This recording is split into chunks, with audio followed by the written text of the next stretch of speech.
Awesome. All right. Hi, everyone. Very excited to be here today.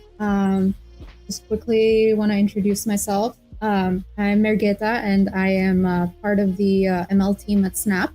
I'm a technical program manager, and I work with our team to unlock new capabilities for Snap ML and Lens Studio, as well as drive some of our different ML-related engineering programs at Snap.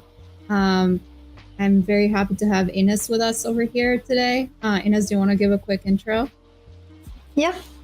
Hi, everyone. I'm Ines. I love everything AR and VR related. I am a Snap creator for around 2 years now, doing sponsored lenses and lenses for fun. I also do YouTube tutorials on that topic, and also do VR experience and AR in Unity.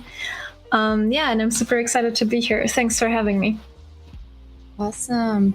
So we'll kick things off today. I'm just going to go over a couple of slides that I put together. Really, the focus of this live stream today is to introduce you guys to a new / exciting way that you can kind of bring in ML models into Snap ML. So Ines will be walking through that before we dive into the hands-on part of this live stream. I'd like to just talk a little bit about like the importance of data in ML. It's one of the bigger questions and sort of like areas or topics of interest that we see a lot of the SnapML developers ask questions around and show interest. So let's quickly just dive into it a little bit. Ines, if you don't mind going to the next slide. So I'd like to kind of like give you guys sort of like a framework to think about what makes an ML data set a good data set. I would like to focus it on sort of like 4 components. The first one being quality. So for a data set to be a good data set, it needs to be high quality, right? So in order to reduce some of the potential biases and blind spots that you care about for the specific ML use case that you're trying to tackle. Additionally, there also needs to be sufficient data. So data quantity is also another big component of this. Being able to train your algorithm properly requires a certain amount of data to be able to fully represent what you care about. Data needs to be easy to work with. So usability of the data itself, right? Like not just for the, I guess like for the specific use case that you're trying to solve, but also if you want to expand upon that use case in the future, being able to use and reuse this data beyond is also a key component of a good data set. And then lastly, being able to scale this data, right, to be able to accurately represent all the use cases that you care about. So quality, quantity, usability, and scalability. If you're able to kind of frame up your data-related work for ML using all 4 of these components, this will set you up very well to be able to build a successful ML use case and application. Next slide, please. Now, that's all great and fun, framework. It helps kind of like, put things in perspective, but tangibly speaking, right? Like we get this question a lot. How do you collect and label data for ML, right? Data set collection is one part of the story. It's obviously what you start with. The second one, which is equally important, is labeling the data. Both of these kind of go hand in hand a lot of times. So what I've provided here is just a few different ways that you can think about this process. So the first one that I really want to emphasize is that the ML community is very generous. If you follow a lot of different like Reddit accounts or even just like go on GitHub, like you'll see that there's a ton of open source data sets that are available out there. I've added a link here, but datasetlist.com is a known website that includes a large number of available data sets that you can choose from. And the benefit of it is that most of these come already pre-labeled based on the specific ML use cases. And they also include license information, which is very important to be able to use a specific data set the right way. Other ways that you can also collect data sets is by leveraging dataset hubs. I've mentioned RoboFlow here, a huge shout out. They're one of our current partners with SnapML and Lens Studio. They're a great resource that you can use to be able to tap into already existing data sets as well. Another way is to purchase or license data from reputable vendors. That tends to ensure a higher data quality, which is a very important component of being able to have a good data set. Another way is to crowdsource data. So you can either sort of like put together like a data challenge and like have people in your community help you gather the data or label the data or improve existing data. And like I said, it kind of goes hand in hand with the fact that the ML community is very generous. So if they see a true value in the data set that you're trying to build, very easy to kind of gather people and help make that happen. The other approach is to create your own data set. If there's nothing out there that fulfills your needs, it's up to you to kind of like put that together, right? And the goal of this live stream, and Ines will go over this, is to tap more into this approach, right? Like how can you do this easily by leveraging existing tools out there? Similar paradigm goes for the labeling services, right? There's a lot of different opportunities over there you can tap into. Open source type labeling services, managed services that you can either pay for or sign up for, as well as labeling hubs. They're all available in the ML community. Without further ado, I want to hand it off to Ines. She's going to walk through how you can do the data collection and labeling piece using an application called Field Day. And then she's also going to walk through how you can take the outputs that Field Day is providing and bring them onto Lens Studio and SnapML for lens creation. So Ines, you can go ahead. Thank you. Right, so first I want to share a lens I built a few months ago with this app that I'm gonna talk about in a second. And I built this custom machine learning model that can classify 6 different gemstones, and I just added a bit of more information to the stones, and luckily it got very well received, and it was super fun to actually create my own data set and create this very custom lens. Yeah, so let me show you how the app looks like that I used. Let me just make it a bit prettier. So right now this is available for iOS, but Android will follow soon as far as I know. And this is how it looks like when you first open the app. You have some tutorials up here, how to really use it and how to make a very solid data set that creates a good model that is very like confident. So you can create a new project down here. I'm just going to walk through the process really quick before I go into Lens Studio. And for this demonstration, I decided to classify some science fiction books that I had lying around.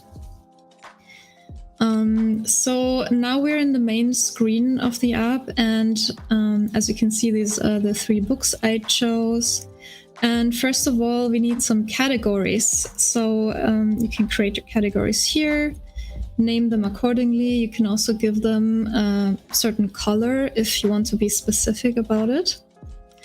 And then it's just really easy. You press and hold that big button in the screen and just try to capture every detail of the object that you want to classify.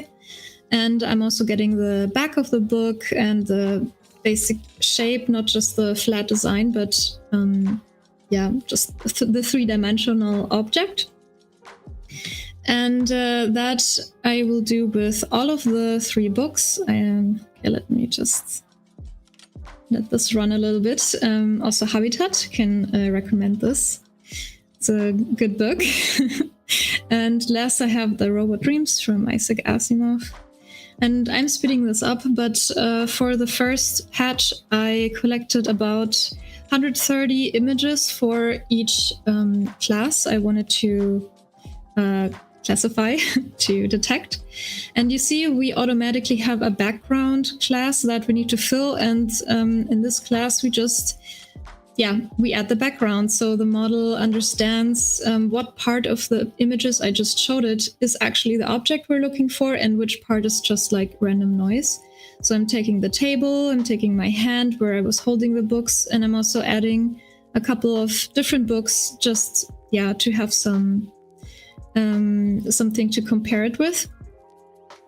And this is the first time I'm testing this model, and it works pretty well, but you can see up here that it kind of like switches a lot of times. So the model is not that great yet, but that's pretty normal if I only have 100 images. And this is a more detailed view of the I don't know the word for it, like the estimation, the guess of the model. Yes, thank you. Yeah, and so we can see it's not quite sure which it is, like they're not even over 50%. So I really needed to get in and collect a bunch of more data. So yeah, just the same game again. This app is super easy to use, as you can see, and very straightforward. So in the end, I think I ended up with around 500 pictures for each book, I think. And now when we test the model again, you can see it's pretty confident. It's not switching around. And even in the detailed view that I will show you in a second, you can really see the difference, what it makes to, collect more images than. Yeah. I think it's for a sponsored lens. If I would use this for products, for example, I would start with like 1,000 images for each category. Like you really need a lot of data, as you just explained before this. Yeah, but with this results, I think it can work with. It's every class is about over 50%. And now that we're happy with this model, you can click this export option up here. And it gives you a bunch of different options how to export this model. So we have PyTorch, CoreML, TensorFlow, and also the ONNX format that we use in Lens Studio. So if you already, sorry if I'm jumping right in here. I think before we dive into kind of like downloading the model, right? I guess like it may make sense to just kind of go back a little bit and like let's talk through what exactly happened here, right? Sure. It was very seamless, but I think like it's great that it is like that, and I think like it if anything it shows like how powerful some of these tools are to be able to make it so easy to collect data and to kind of like train a model. But basically what happened here, right, is that you basically have collected a data set to do a classification type model, right? So you're basically classifying different classes of books. In this case, you're classifying different types of sci-fi books, being able to capture the books in different sort of like angles and potential views. Basically kind of goes back to that paradigm of like data quantity and quality, right? So like just capturing like the front of the book may probably not yield the exact same result that it would be if you capture like all of the different angles of it, right? Which basically shows like how augmenting the data itself helps improve the model quality on top of gathering more data itself, right? So those are different techniques that even like in your typical machine learning pipeline, like we try to emphasize these a lot, right? And the probability is one, like being able to very like interactively see like how your model is performing. Like when you think about it from like a pure ML pipeline standpoint, like there are metrics such as, like precision, recall, accuracy of these models that you can kind of like look back at as your metrics of performance, which is what is visualized here very seamlessly. And I think like being like the part where you said, or where you showed, let's see how this model is doing, that's basically the model being trained behind the scenes using these labels that you just created, and then being able to see like how that model is doing like real time, which I think is very powerful. And the background class is also a very important component of this, right? Like on top of being able to show the model what it is that you want it to label and capture, you also want to show it the opposite of it, right? So like it's like class 1 versus class 0, right? Like what is the source of truth, as well as what it is that you don't want captured. So being able to capture the background is also very important, because you're also telling the machine learning model, hey, like I don't want you to capture stuff that I don't care about. I don't want anything that is not. right? So this is all that is happening sort of like under the hood is all of these steps in the ML pipeline, which are critically important to make something happen.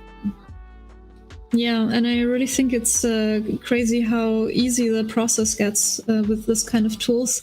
Such a complex technology, and I mean, I'm not a data scientist, and still I can use this to make ML lenses, so that's really cool. And yeah, I think at this point right here, I'm also updating the model with the new data I collected, so you can always go back into the project, into the app, and just collect more images, more samples. When you notice in Lens Studio that it's not performing how you want, you can always go back, update the model, and export it again as an ONNX file. Yeah.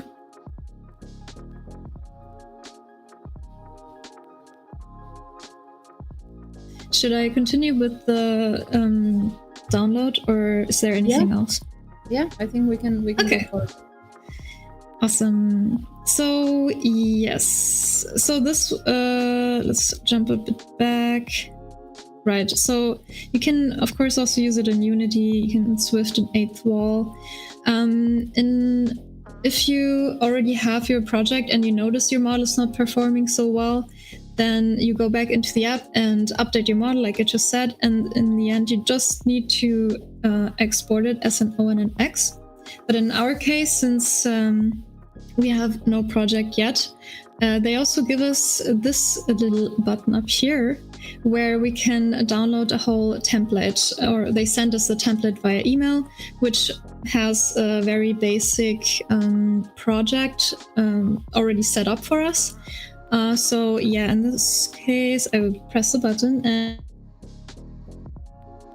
and I can show you how we continue from here. So after you train the model, you will receive an email that's kind of looks like this. So they give you more documentation that you can read through and that we will use later on also. And then you just download these two zip files. This is the template project that I was just talking about. And then here is your your ONNX file, and also a little script that contains the labels and the colors, like the name for the classes you gave in the app. So just to show you, if you download and unzip everything, these are the files you will get. So this is the template. We will look into that in a second. This is the ONNX file, like with an ID. I can already rename this to maybe save books model. And in here are just the names, so also gonna rename this. Right, so let's jump into the project. Let's go in here. Update it real quick. And if you guys have any questions about this app, I think the team of this Field Day app, they are in the chat also. So if you have any questions, they might be able to answer it right away. So feel free. Yeah, huge shout out to those guys. They've done an incredible job with this app, and we're very excited that they've also added Lens Studio support for it. It's really awesome. Yeah. Okay, so yeah, camera's not working, of course. So this is the basic setup they sent you. We have already some labels here, and the background. Let me just change this to video. Right. And all you have to do here is you get your labels and import those. And the ONNX file, import those, and now you will get this little pop-up. And this is very important. We need to set these values to the correct values they give us in the documentation. So let me just open that up again. Right, so in here, they give us the correct values. Just copy paste this.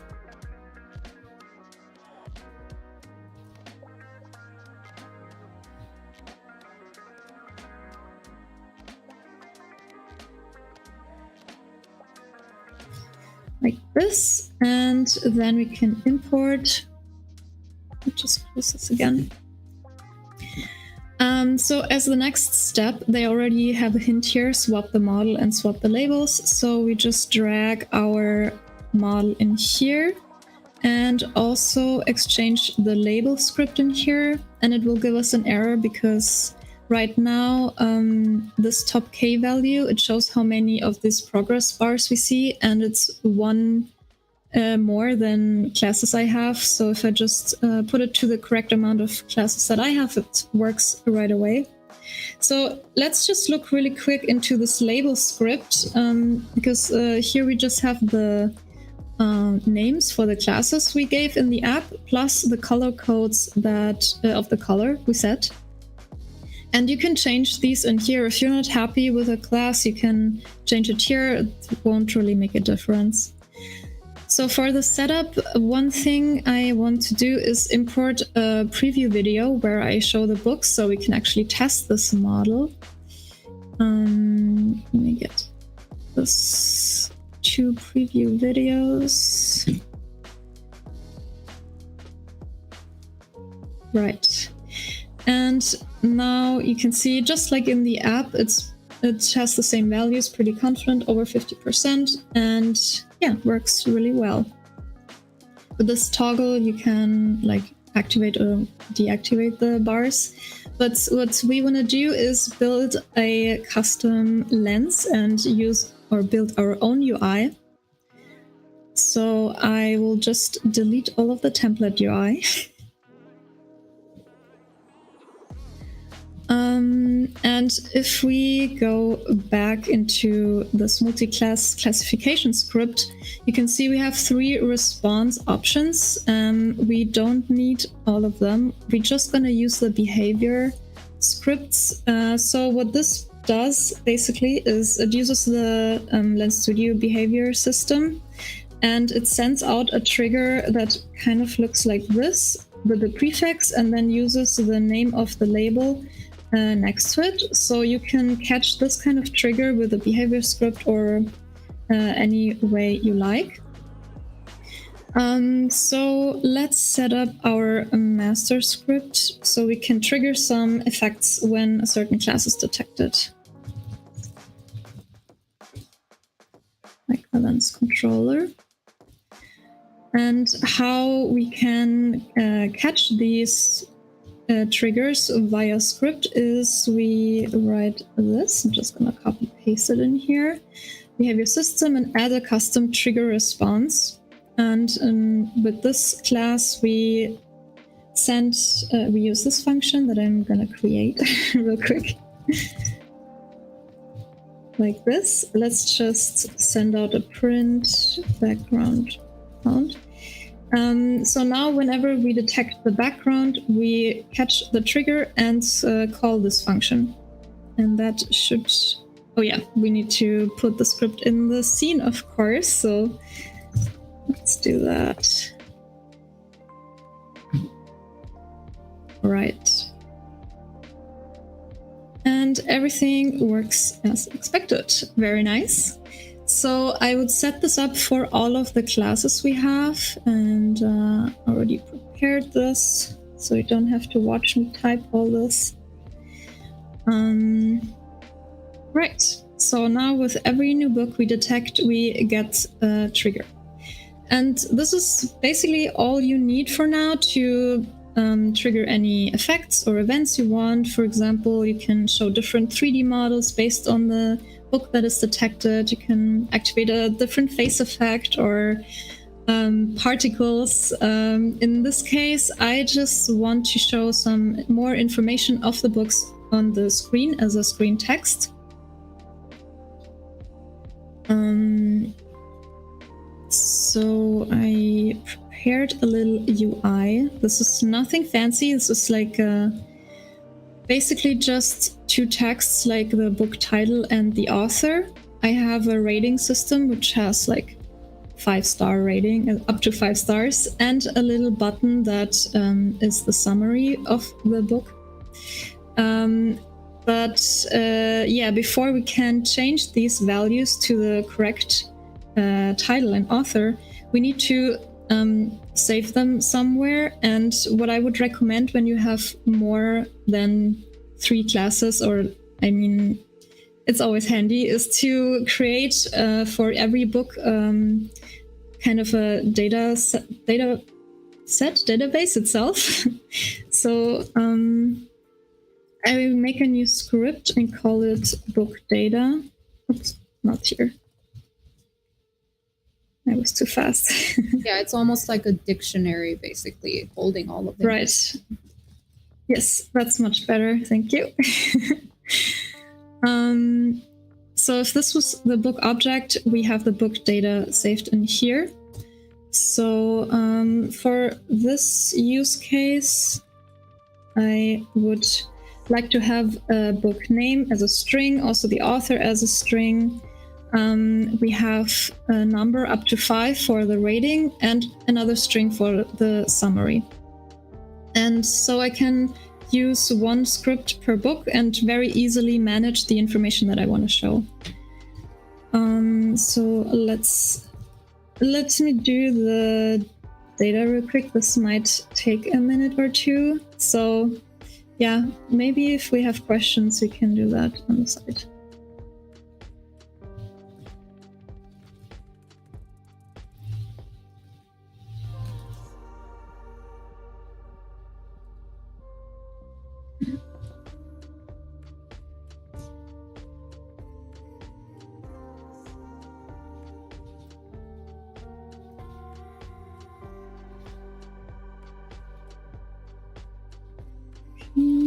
Let's give this 4 stars. This is just random at this point. Right. This is Robot Dreams.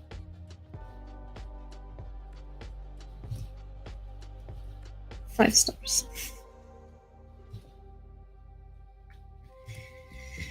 Okay.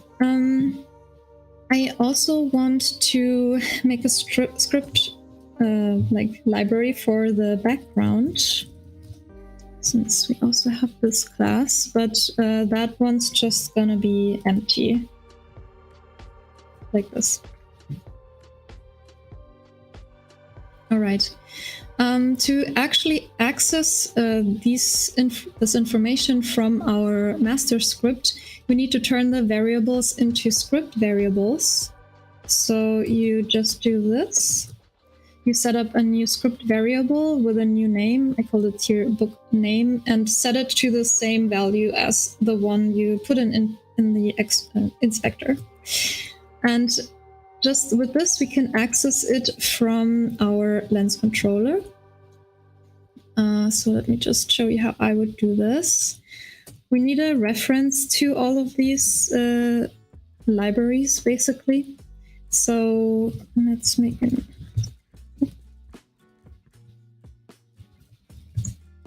script references. Call it my data. And in here, I'll just reference all of these scripts. And one thing that is important is that I want to always keep the kind of order that the labels give us here. So the first one will be the background. Then we have this one. Maybe change it also in here because we're keeping it clean. And then Habitat and Robot Dreams. So, right. Next, we need the reference to the text on screen, of course. So we have the book name, or title, I guess. It's a bit better.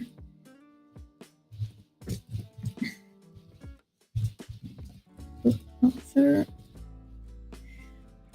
for the stars, I want to reference the scene object themselves because I'm gonna activate and deactivate them. Scene object as an array, stars, and for the summary. Let me know if I'm going a bit too fast with this.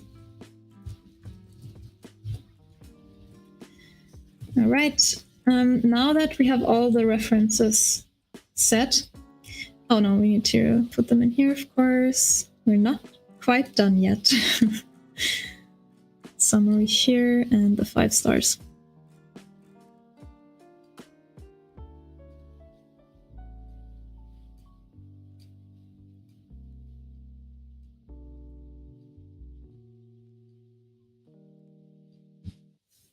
Right. So now that we're set, I could basically go in here and take the book name text and set it to on, maybe not on background.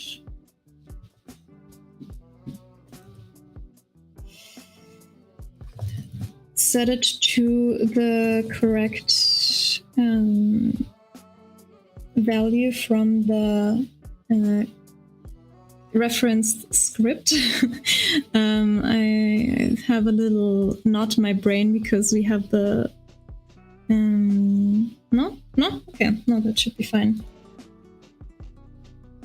So as an index of the my data array, we want to get the book that we want to show the corresponding data to. So this is index 1. So I'm putting the 1 in here. And I think I called it book name. And if we save this and right, this already worked. And let's also do that for the author.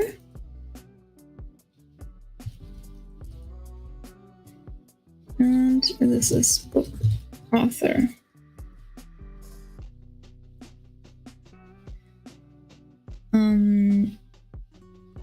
Perfect. That already looks really good. And now we could just copy paste this for every book we have in here and just change the index. But what I want to do, since we are repeating ourselves a little bit, I want to create a new function to set the data with the correct, and just pass in the correct index. So something like this. And then here we have a variable to index. And I'm just going to copy those lines and use the passed in variable.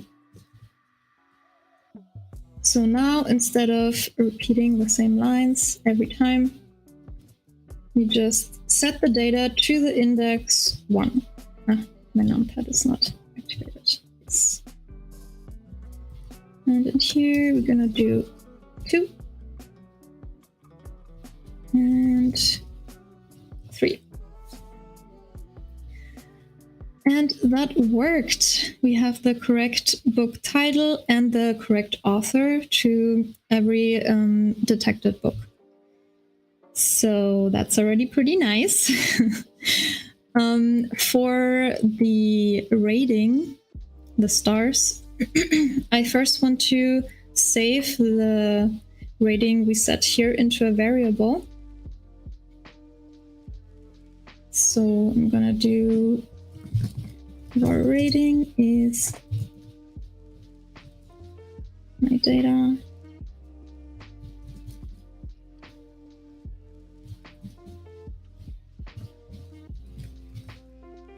I think like this.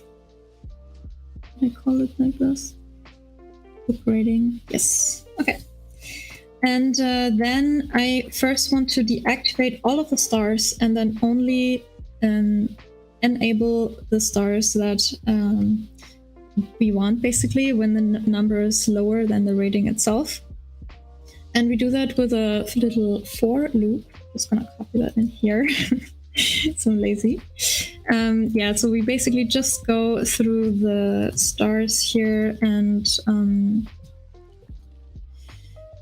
disable them. And only if the rating, the variable here,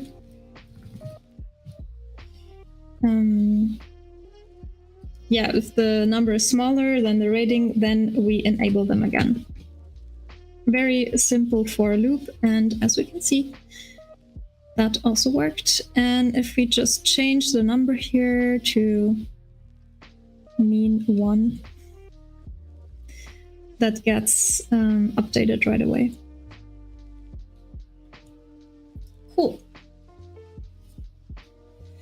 So last thing I want to do, since basically now we're not showing a lot of new information about the book, so we're not really enhancing the experience of looking at a book. I want to show also a summary of the book itself. But I want to have it as a little toggle, so we don't have the full text shown all of the time.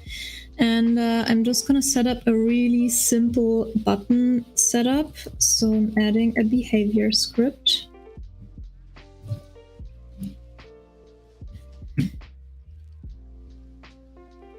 And whenever you touch this text, I want to call a function in the master script to toggle the summary on and off, basically.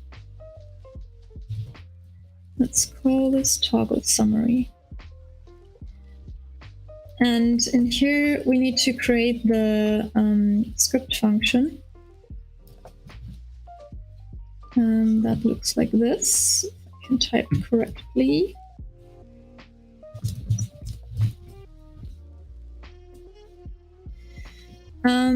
And first of all, I also want to save the current state if we are actually showing the summary right now or not, so that I can do the opposite, kind of like what a toggle does. So yeah, I will add the variable summary is shown, and I set it to false in the beginning. And then I check if the summary is shown. I want to hide it. And if it is hidden, I want to show it. That makes sense. So I first set this to true. And if it's shown, then I set it to false. Right now we're not doing a lot of stuff in here. I just want to change the text. So if we hide the summary, the text will just change to show summary again. So let me write that in here.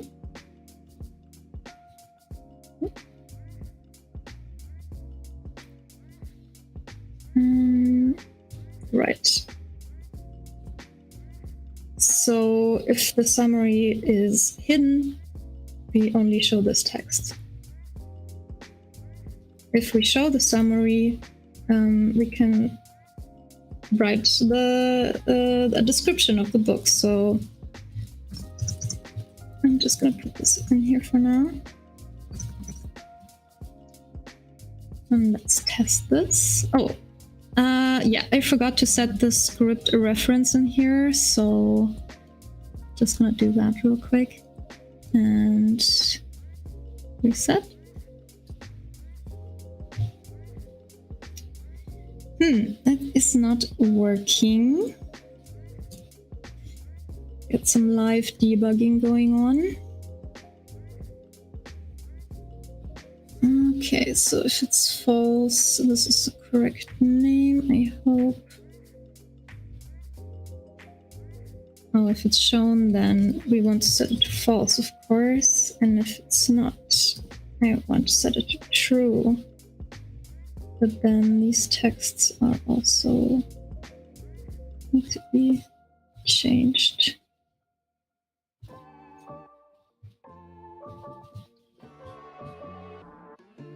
Yes, that was it.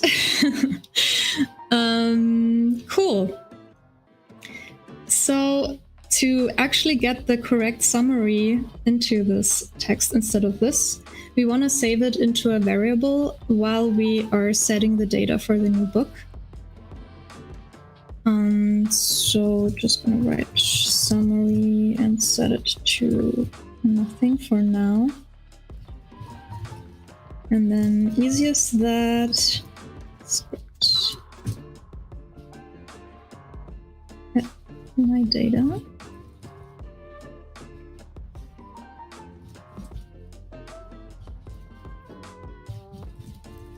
All right. And then we can use this variable in our function here and automatically set it to the correct text. Yay! That worked, very nice. It's a bit squished. Maybe I'll fix that real quick. Move it a bit in.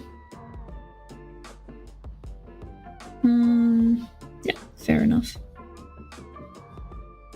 But as you can see, it's not really updating when we detect a new book. And to fix that, I want to check in here when we set the data. So this function happens whenever we detect a new book. I want to actually check if the summary is shown, and if it is already shown like this, then I want to update the summary text as well. Yeah, so this is very easy. We use the same tool. And just set the... wait.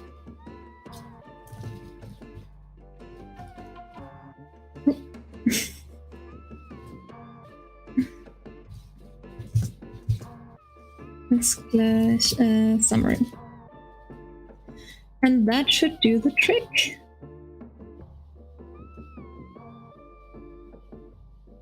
Right. So now this also works. Very nice. One last thing I want to change is when we detect the background class. Right now, nothing really changes of the data that is shown. So I want to also set the data here to the background script, which is empty, so the text should disappear right away. Let's just see if that works. Yes. Just this button is still here since it always has a value. So I'm gonna just do a quick and dirty fix for that. I want to get a reference to the scene object of the text. So I can easily do that by using the text component. Summary and get the scene object of that. Oh, something happened here. No, all good. And if the background is found, I'm just gonna disable it. Very lazy. And if we actually have a book, then we want to enable it again. Let's see. That works. Yes, perfect. Right, so I think for now this is fine for this lens, but as I said before, just changing a text on the screen is just a tiny little feature you can build with the classification, machine learning classification model. You can change 3D models, different face effects, play some audio if you want. And we also have the object detection on its way and object segmentation. So that's going to be really exciting. But for now, yeah, I think it turned out pretty cute. I can imagine like some tech-savvy book club using this to talk about their books they're reading and have a little cute AR effect accompanying that. Yeah, I mean, it's a very nice like utility lens experience. Honestly, imagine like going to the bookstore and just pulling this up and kind of like looking at the different books and seeing like what you might end up buying. Yeah, you would need a really big data set for that, but just random books. That is true. So yeah, I think in reality it would make more sense to use objects that everybody has at home already, or if you work with a brand, to have a palette of their products that always look the same, then it would definitely make more sense. Yes. This is very awesome. Thank you, Ines. This is great. And I loved how you kind of went through and kind of like programmatically showed like how you can get all of these, the content changed and updated depending on the classification, which makes it so much easier to kind of scale this up if need be. It's really awesome. Yeah, and I really recommend doing this kind of book data or like object data scripts. So it's so easy to just manage all the information you want to show. Yeah, I think that's my main takeaway when building these kind of ML lenses, to set up these tiny scripts, and also always make 1,000 more images in your data set as you think you need. Then yeah, it will look really nice. And different light situations, and like you said before, different perspective and backgrounds, very important. Awesome. Well, thank you so much again. Let's go to the chat section and see if there's any questions. I already see the field day team is answering quite a bit of them, so thank you. Huge shout out to them again. Nice. But yeah, no, we're open to questions or thoughts or comments. Feel free to drop them in the chat. We're happy to stick around for a little bit to answer any incoming stuff. Yeah, thank you so much.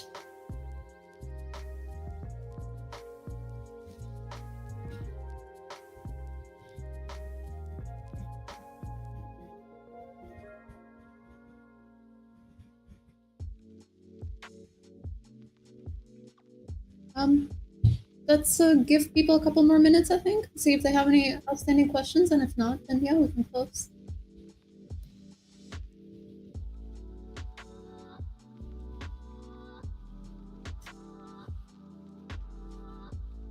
All right. I don't see any questions, so I think we should be good to go. Thank you again, everybody who attended. This will be available to watch after, so definitely go for it. And thanks again, Ines. You're great, and we really appreciate you. Yeah, thank you. It was super fun, and I hope it was helpful. Thank you. Bye, Thank everyone. You. Bye.